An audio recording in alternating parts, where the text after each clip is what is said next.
Assalamualaikum warahmatullahi wabarakatuh. Alhamdulillahirabbil alamin. Wassalatu wassalamu ala asyrafil anbiya'i wal mursalin wa ala alihi wa sahbihi ajma'in, amma ba'du. Hadirin para jemaah yang dimuliakan Allah, sebelum saya menyampaikan nanti pembahasan kita, lanjutan dari kajian kita, bahwa ini sekedar intermezzo aja Pak. Tadi kami itu dari KUA Singkawang Tengah bersama Kementerian Agama Kota Singkawang menghadiri namanya kegiatan BKM, Badan Kesejahteraan Masjid, di Kampung Batu di Sakop.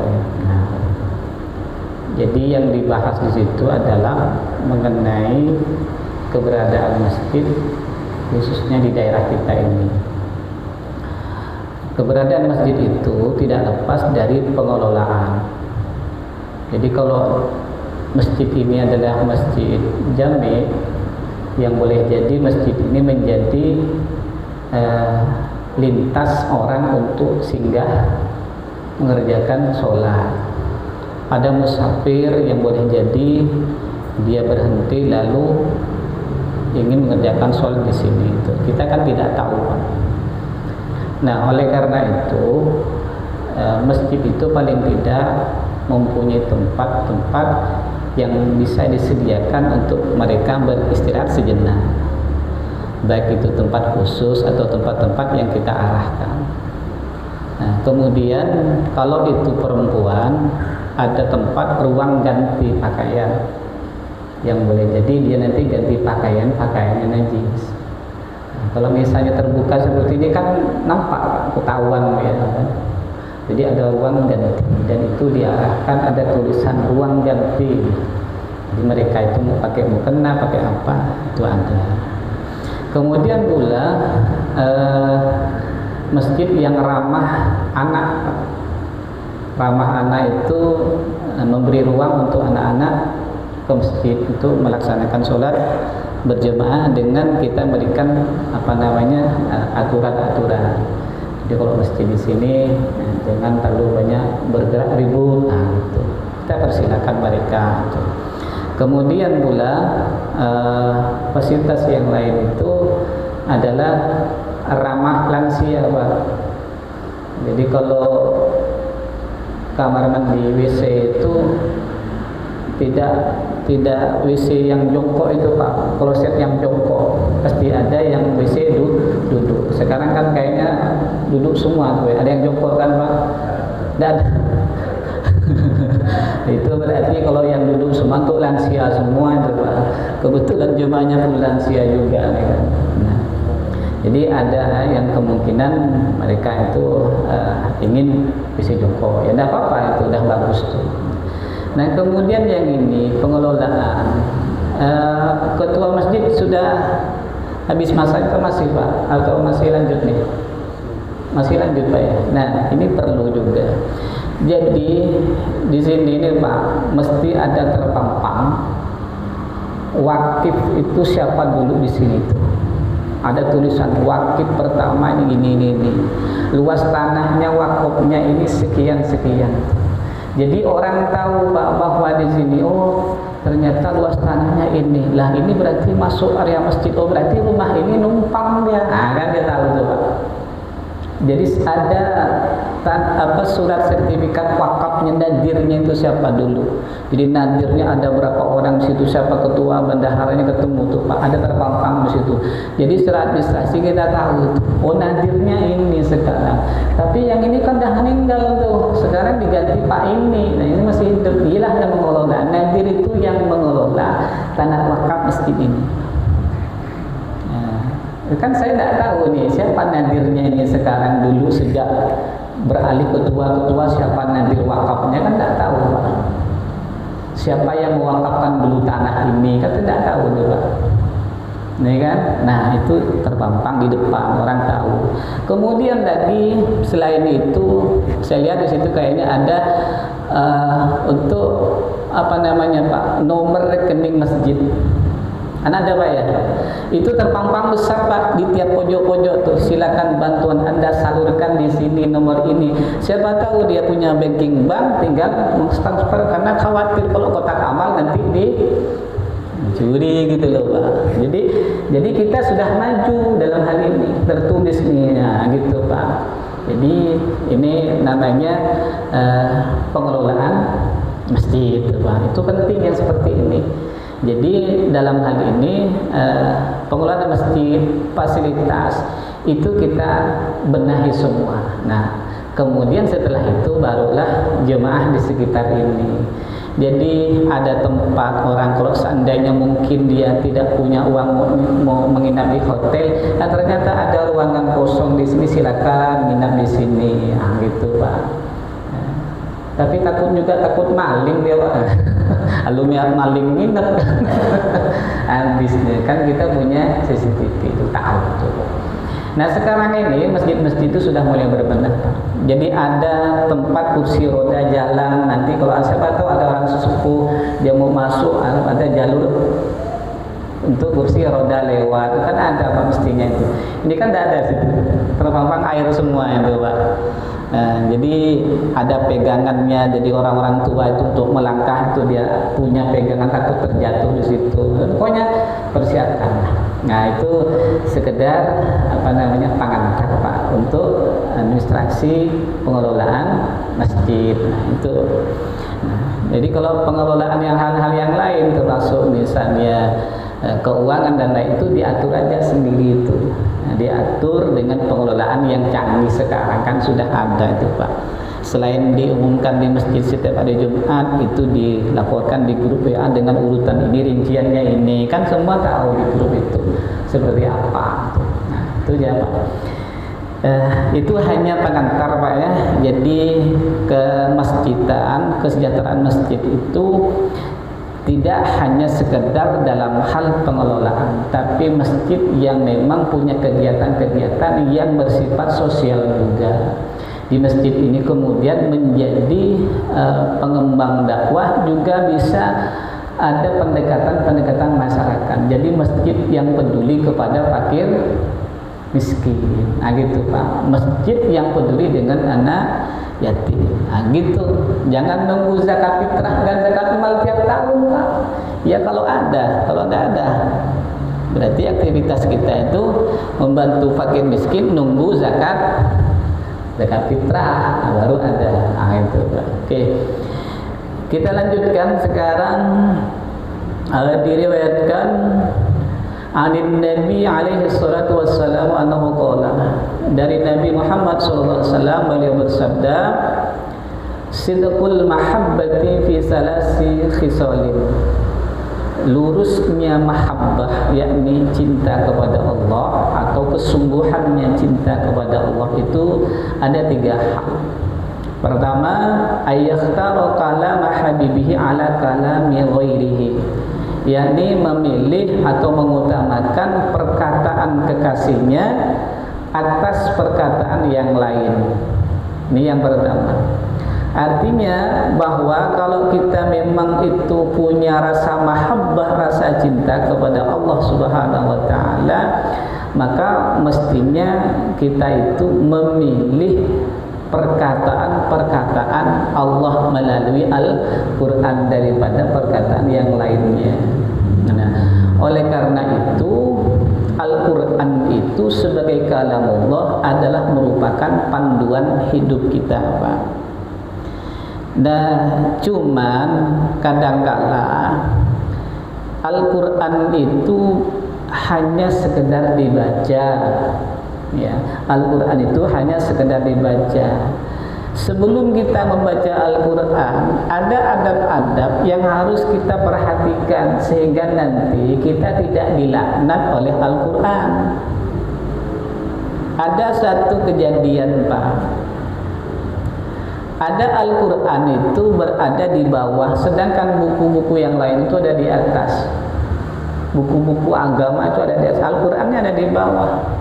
Dimarahin oleh seorang ustaznya, Pak. Itu ada di Jakarta. Dia bilang begini, ini Al-Qur'an kok ada di bawah ini? Ilmu-ilmu yang di atas ini sumbernya ini Al-Qur'an ini. Kok ini yang sumbernya ada di bawah? Mestinya dia disusun di bagian atas tuh, Pak. Mestinya demikian. Saya pernah juga ke suatu bank, Pak, bank syariah tuh, Pak. Begitu saya masuk, ada tumpukan majalah dan buku-buku di situ. Terus di paling bawah ini Al-Qur'an. Saya bilang dengan tellernya tuh, Mbak, ini Al-Qur'an ada di bawah, tolong pindahkan ke atas. Oh ya Pak, ya Pak. Ya, dipindahkan ke atas. Jadi saya khawatir, Pak, kalau kita sudah tidak beradab dengan Al-Qur'an, khawatir tak dapat petunjuk dari Al-Qur'an hidup kita ini. Kalau tak dapat petunjuk dari Al-Qur'an, kita mau dapat petunjuk dari mana? Kan Al-Qur'an, Pak. Nah, oleh karena itu Al-Qur'an itu adalah kalamullah yang di situ bermuat atau berisi dengan segala macam aturan-aturan agama yang diatur di situ. Sehingga panduan kita adalah Al-Qur'an. Maka kata hadis Nabi ini, mestinya kita itu memilih perkataan kekasihnya siapa, yakni Allah itu, daripada perkataan yang lain. Itu mestinya. Nah, oleh karena itu kalau kita memilih kalamullah, berarti sidqul mahabbahnya, berarti benar-benar dia mahabbah, cinta kepada Allah, Pak. Nah, ini sekarang kita tinggal rasakan saja. Yang kedua adalah wa yakhtaru mujalasata habibihi ala mujalasati ghairihi.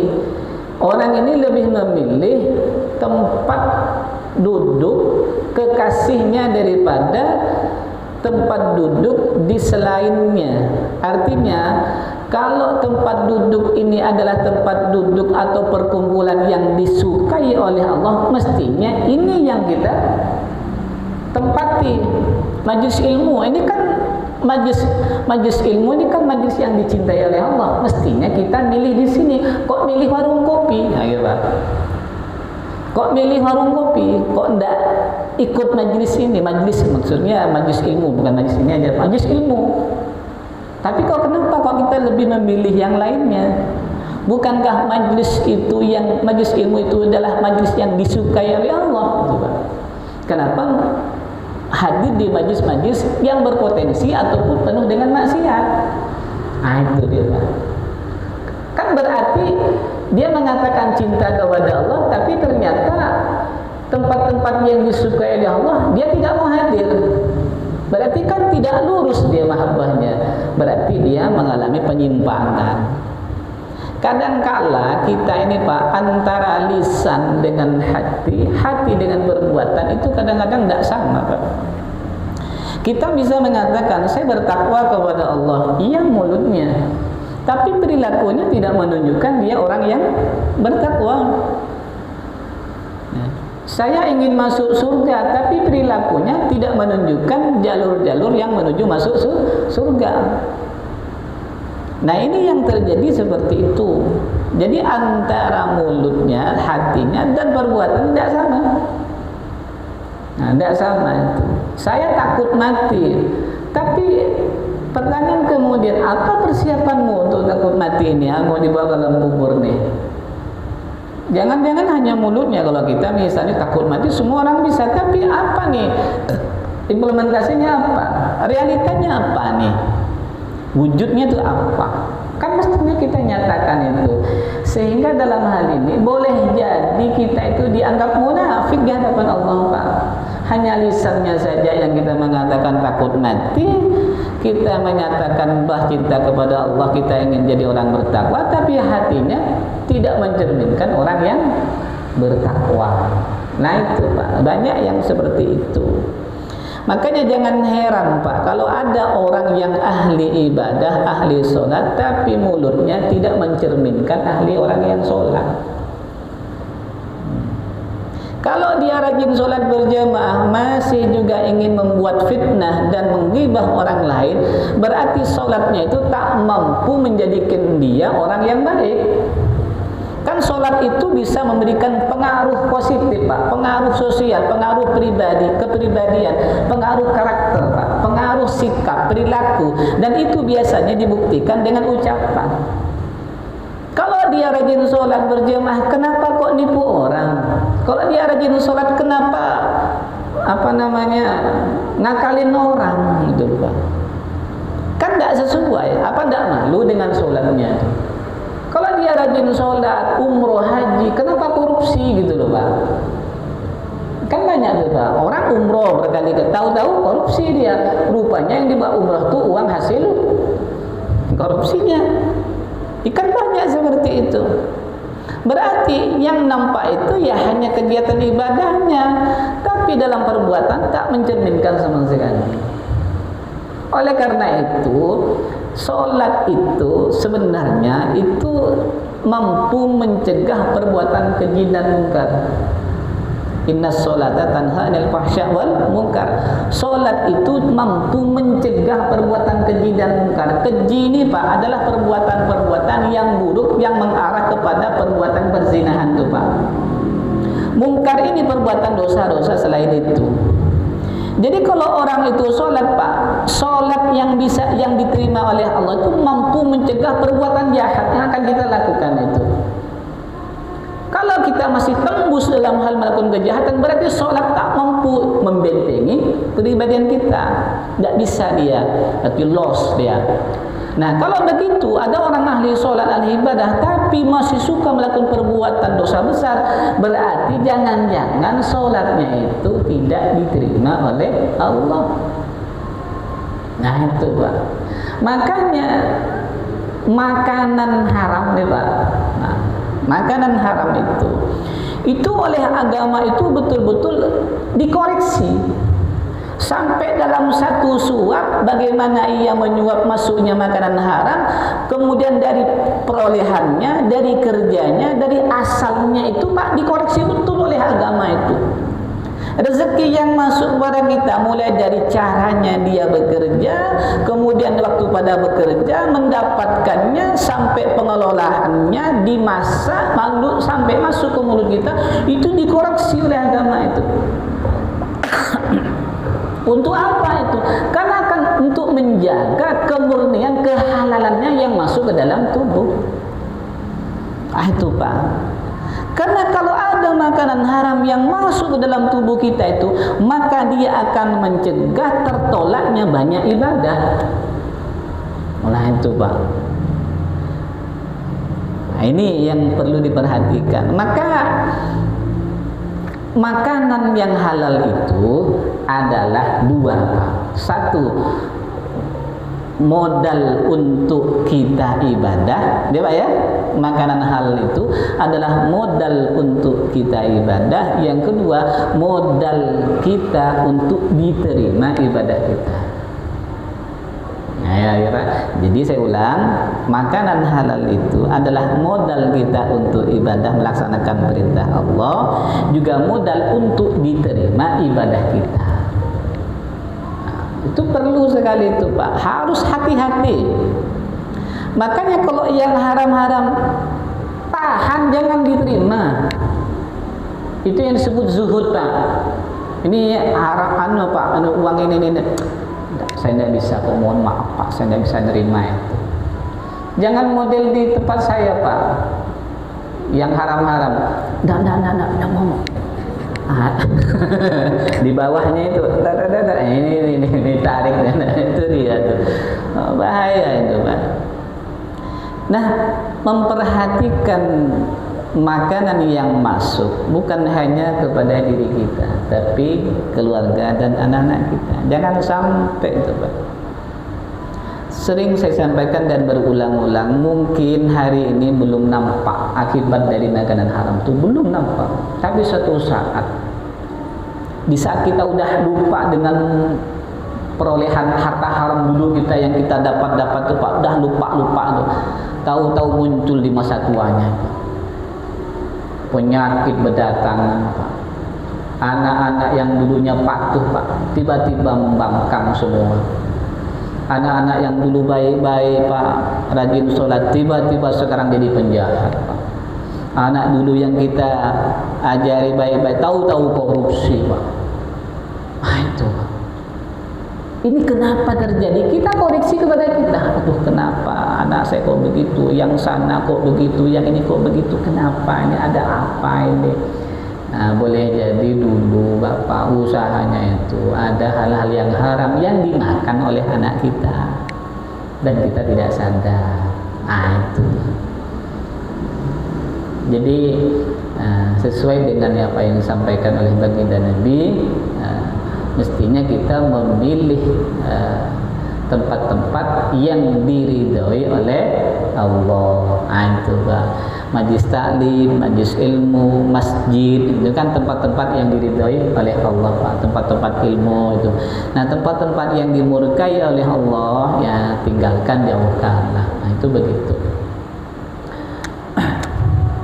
Kemudian wa yakhtaru ridha habibihi ala ridha ghairihi. Hendaknya dia itu memilih keridhaan kekasihnya daripada keridhaan yang lain. Nah, artinya ya kita inginnya itu Allah itu meridhai kita. Jadi sesuatu yang diridhai oleh Allah itu apa? Ya perbuatan baik. Jadi inilah yang kita kejar, yang bisa mendatangkan ridhonya Allah itu. Artinya ridhonya Allah itu Pak, Allah itu puas dengan kita Pak, karena kita melakukan perintahnya. Allah senang sekali itu Pak. Nah, itu ridho namanya itu. Kalau mahabbah itu Allah tuh cinta kepada kita, suka tuh Pak dengan kita itu, dengan perbuatan kita suka itu mahabbah. Kemudian lanjutnya di sini disebutkan oleh ada sebuah makalah ini, fa inna man ahabba syai'an fa huwa abduhu. Maka sesungguhnya orang yang cinta kepada sesuatu, maka dia itu biasanya jadi hambanya. Jadi kalau kita cinta, suka kepada sesuatu, otomatis kita ini menjadi hambanya, menghamba kepada dia Pak. Bahasa kita jadi anak buahnya, jadi disuruh-suruh oleh dia Pak.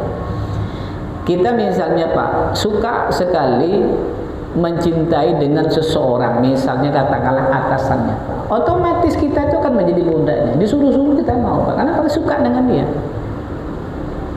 Itu pasti itu. Jadi man ahabba syai'an fa huwa abduhu, barang siapa yang suka kepada sesuatu maka dia akan jadi hambanya. Orang yang suka kepada jabatan, dia akan menghamba kepada jabatannya. Orang yang suka kepada dunia, maka dia akan menjadi abdud dunia, hamba dunia.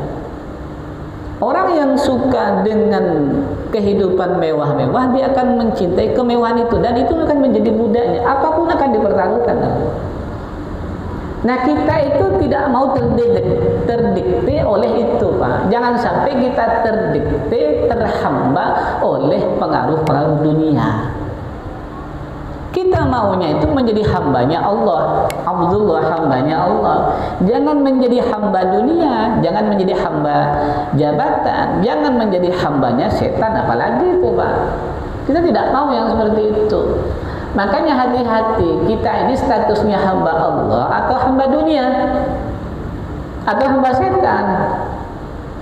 Nah, kita yang mana ini? Kalau kita lurus Pak, hamba Allah, nah berarti semua itu ya singkirkan. Nah, singkirkan itu. Berarti kita ingin menyatakan diri sebagai hambanya Allah. Nah, jadi ngomongnya hamba Allah itu mudah, tapi mempraktikannya sulit. Nah, itu kan. Kemudian ada sebuah makalah lagi yang disebut Yahya bin Mu'adz.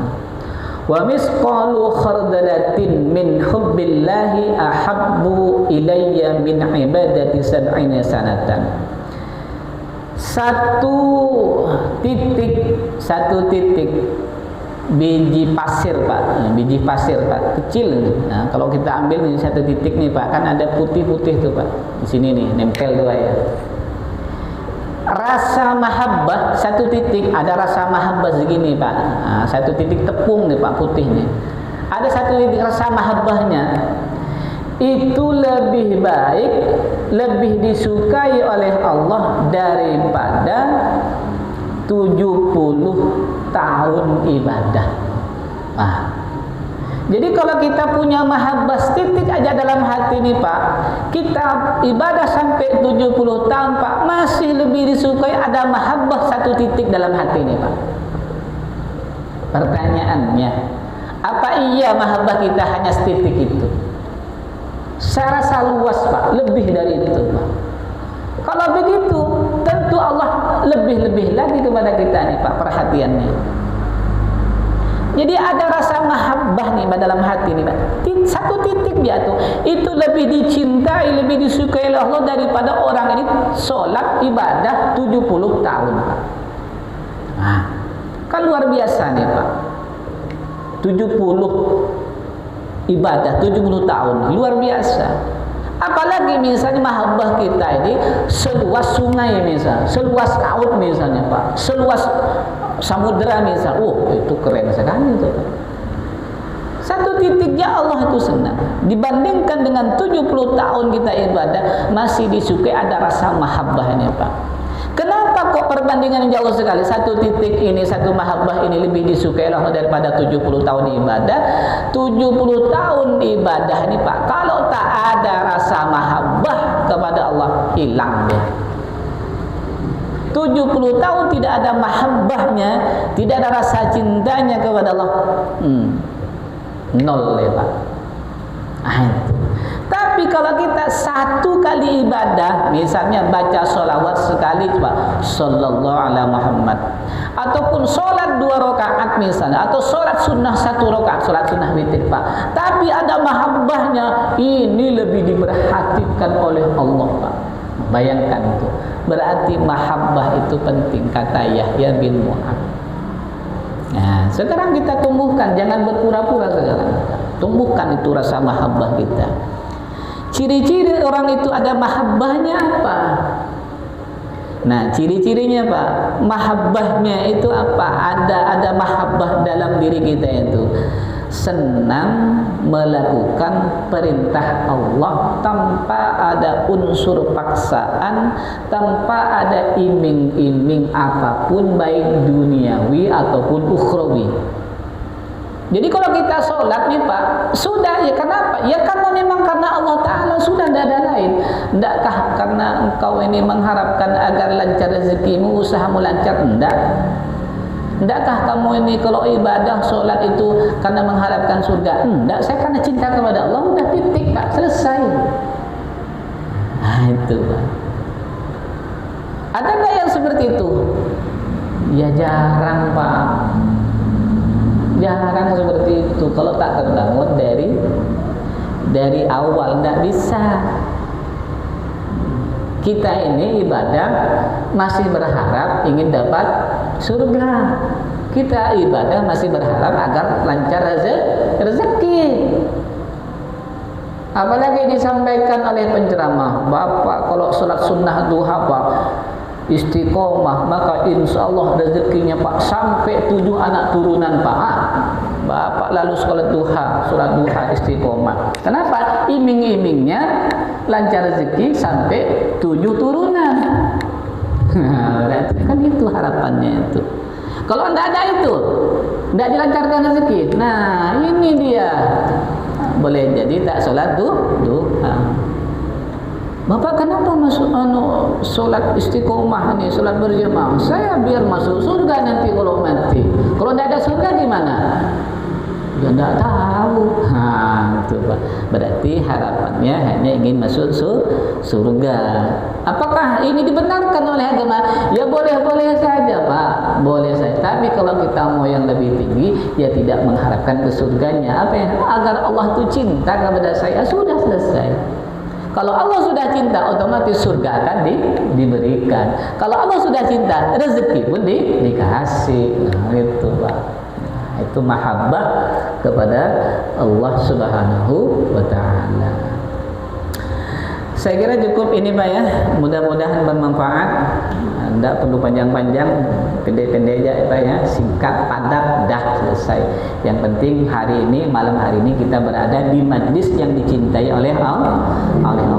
Mudah-mudahan kita semua menjadi orang-orang yang mendapatkan ridhonya Allah, senantiasa dicintai oleh Allah, ada mahabbah kita kepada Allah Subhanahu wa ta'ala, sampai nanti kita meninggal dunia tak pernah pun satu ibadah yang kita tinggalkan yang berupa wajib. Solat kita jaga, ibadah kita jaga, perintah Allah kita jaga, larangan-larangan Allah pun juga kita hindari. Demikian yang dapat kami sampaikan. Subhanallah wa bihamdika asyhadu an la ilaha anta astaghfiruka wa atubu ilaik.